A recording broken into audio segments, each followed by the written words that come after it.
Assalamualaikum sahabat-sahabat yang dirahmati Allah. Hari ini saya akan menceritakan, pernahkah kalian mendengar tentang seorang pemuda yang namanya disebut oleh Rasulullah, tetapi tidak dikenal oleh manusia? Ia bukan sahabat, bukan seorang pemuka agama, bukan pula seorang panglima perang. Namun, Umar bin Khattab dan Ali bin Abi Thalib diperintahkan untuk mencarinya. Dia adalah Uwais Al-Qarni, seorang pemuda miskin dari Yaman, yang sepanjang hidupnya hanya dikenal sebagai penggembala yang berbakti kepada ibunya. Namun, di langit, namanya begitu terkenal. Siapa Uwais Al-Qarni, pemuda Yaman yang dicari Umar bin Khattab? Bagaimana kisah hidupnya? Mengapa Rasulullah menyebut namanya? Dan mengapa Umar bin Khattab mencari sosok ini? Namun sebelumnya saya sarankan untuk menuliskan sholawat Nabi Muhammad agar kelak sholawat ini menjadi saksi untuk mendapat syafaat di akhirat. Like dan subscribe ke channel ini sangat membantu menyebarkan dakwah Islam dan menjadi amal jariah. Di sebuah desa kecil di Yaman, hiduplah seorang pemuda bernama Uwais bin Amir. Ia bukan orang yang terkenal.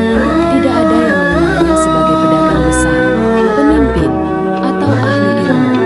Namun, di langit, namanya telah disebut oleh Rasulullah. Bahkan sebelum banyak orang menyadari keberadaannya, Uwais hidup dalam kesederhanaan. Rumahnya hanyalah sebuah gubuk kecil, berdinding tanah liat dan beratap daun kurma. Ia tinggal bersama ibunya yang sudah tua dan sakit-sakitan. Sang ibu adalah satu-satunya orang yang dimilikinya di dunia ini. Setiap pagi, sebelum matahari meninggi, Uwais berangkat menggembala kambing milik orang-orang di desanya. Dengan upah yang sedikit, ia membeli makanan untuk ibunya, memastikan bahwa wanita yang telah melahirkannya itu tidak pernah merasa lapar. Namun, ada sesuatu yang lebih dari sekadar pengabdian. Ada cinta yang begitu dalam, begitu kuat, yang membuatnya menolak dunia demi ibunya. Suatu hari, saat ia kembali dari padang rumput, ibunya memandangnya dengan mata yang mulai redup. Dengan suara lemah, ia berkata, "Uwais, aku ingin sekali pergi ke Makkah. Aku ingin berhaji sebelum aku mati." Uwais terdiam. Bagaimana mungkin? Mereka tidak memiliki cukup uang, tidak punya kendaraan untuk menempuh perjalanan yang begitu jauh.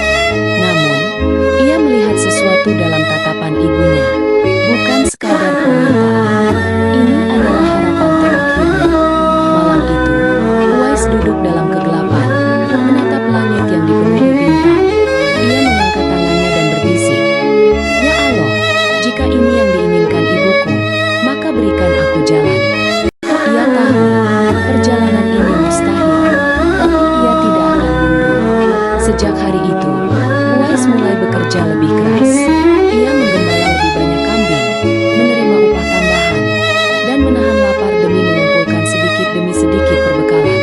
Namun, tak peduli seberapa banyak ia bekerja, uang yang ia kumpulkan tak akan cukup untuk membeli seekor unta atau menyewa kafilah menuju Makkah. Suatu hari, ia melihat seekor anak unta yang baru lahir.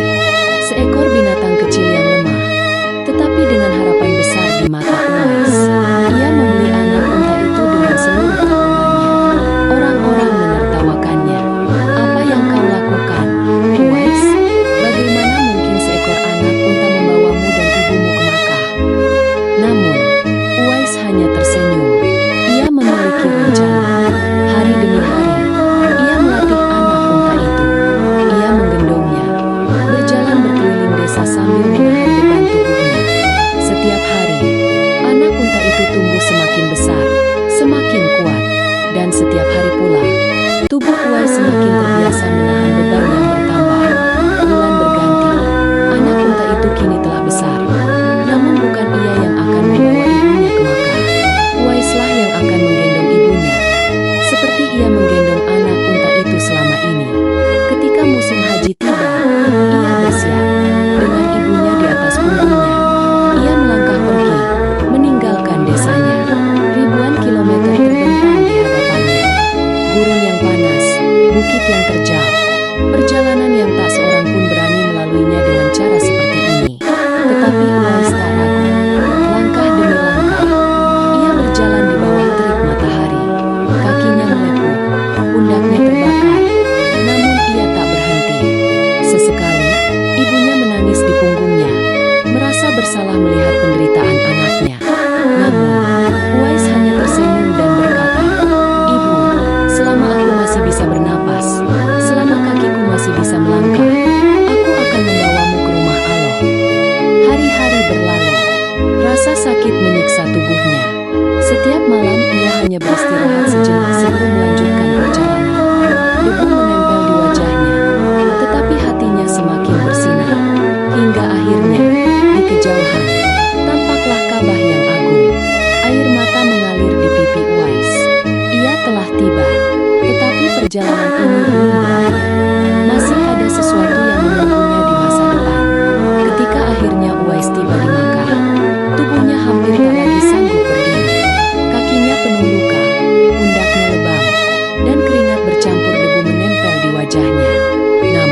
sendirian di dunia.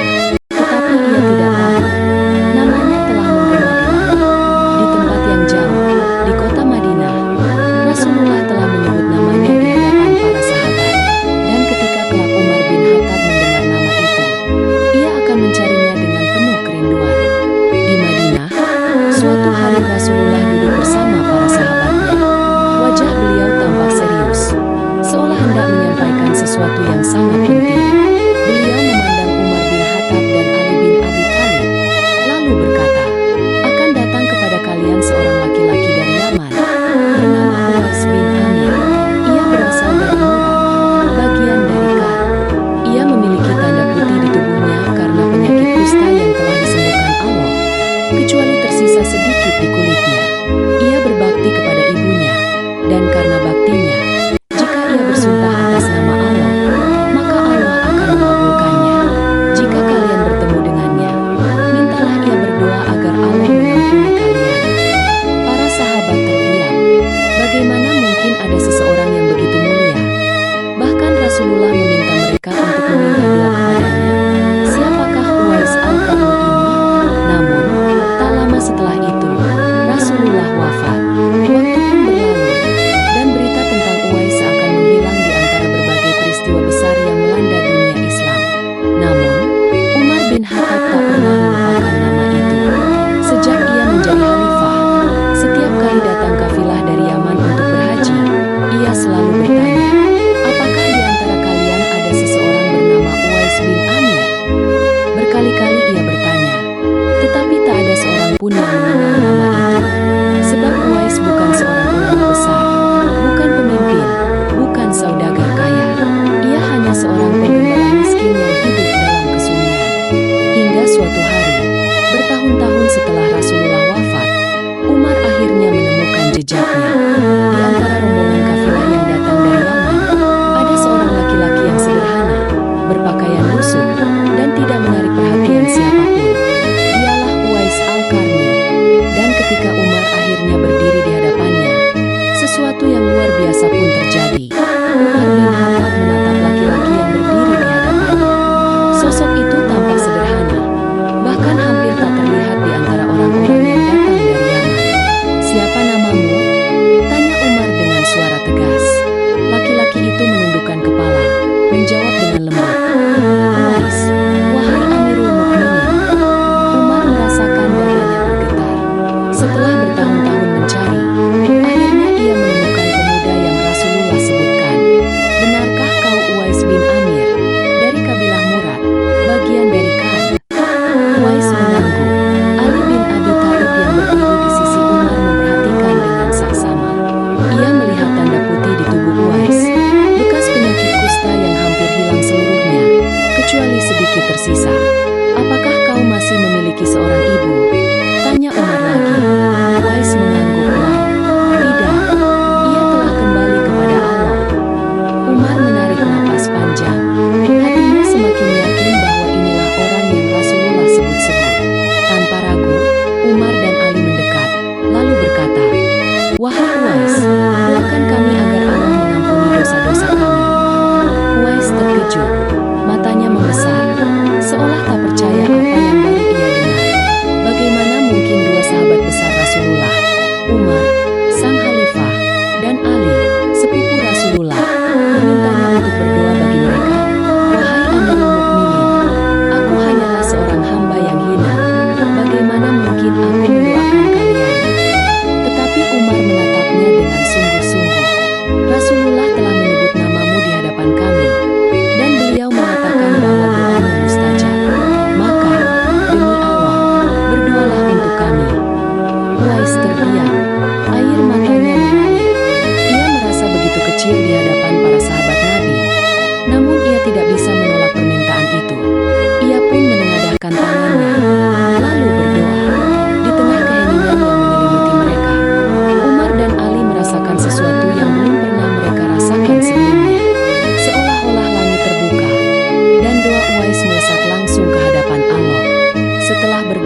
sebagai seorang fakir yang sederhana, seorang lelaki yang tak memiliki apa-apa, tetapi selalu tersenyum dalam kesabaran.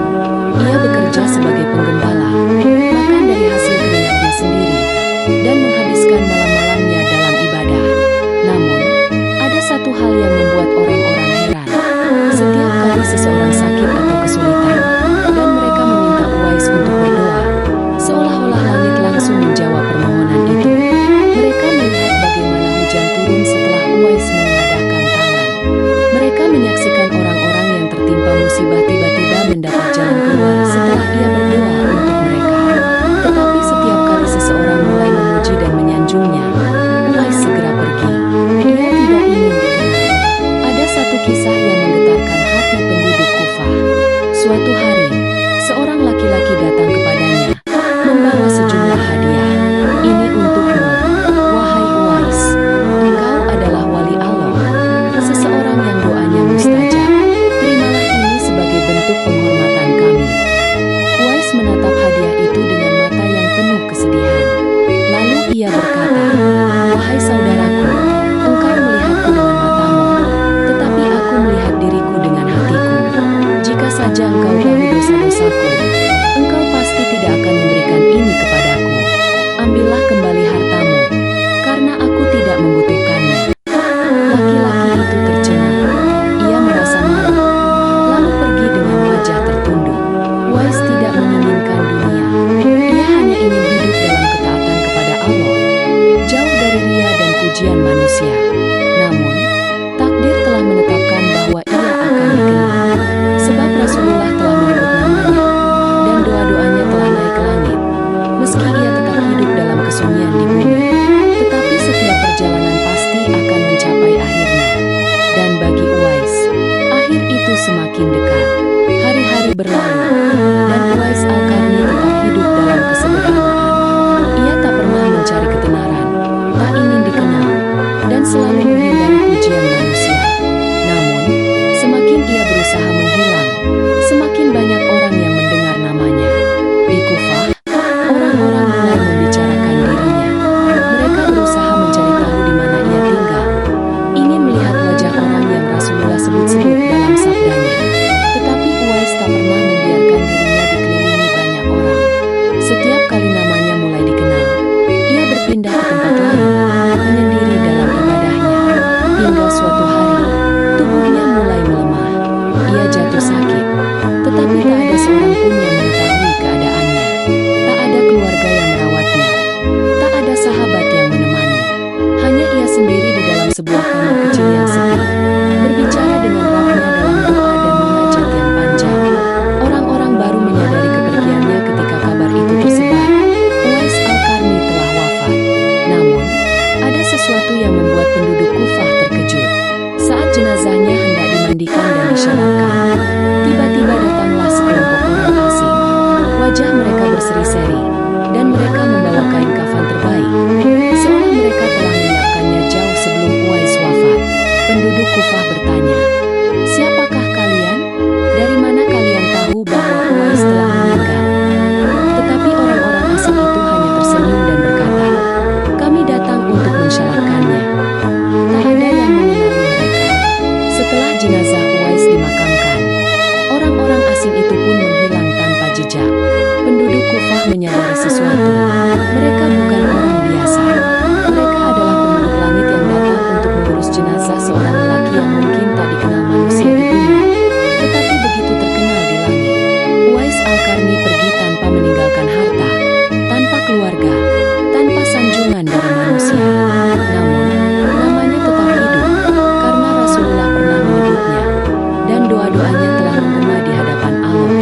Hingga hari ini, kisahnya tetap dikenang sebagai pemuda yang tidak dikenal di bumi, tetapi dirindukan oleh langit.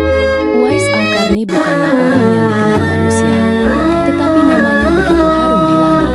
Ia hidup dalam kesederhanaan, menjauhi ketenaran, dan mengabdikan dirinya sepenuhnya untuk berbakti kepada ibunya serta beribadah kepada Allah. Meskipun tak pernah bertemu langsung dengan Rasulullah, keikhlasannya membuatnya disebut dalam sabda Nabi. Umar bin Khattab dan Ali bin Abi Thalib diperintahkan untuk mencarinya. Namun Uwais justru memilih tetap tak dikenal.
Al-Qarni, pemuda sederhana dari Yaman, telah meninggalkan dunia tanpa kemewahan, tanpa sanjungan manusia. Namun, kisahnya tak berhenti di sana. Bagaimana perjalanan ruhnya setelah wafat? Seperti apa ganjaran yang telah disiapkan untuknya di akhirat? Sebuah kisah yang penuh hikmah dan pelajaran tentang